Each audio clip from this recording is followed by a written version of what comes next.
Magandang araw po sa inyong lahat. Ngayon po ibibigay ko sa inyong pinakabagong update po na nangyayari sa NBA kung saan po ay naglalaro po ngayon ang Pacers versus OKC. Game 6 na po tayo at ito nga po si Turner Miles ay naghalimaw mode ngayon at para po makatulong po siya ng napakaganda dito sa kanilang team Pacers ay ito po ang kanyang ginawa. Panoorin po natin.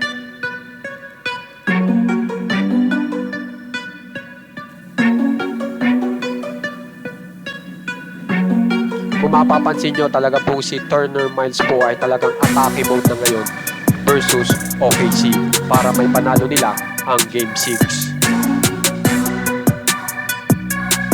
Kaya naman po kung gusto nyo pong ma-update sa mga nangyayari pong latest sa NBA, subscribe na po kayo sa ating channel. Maraming salamat po.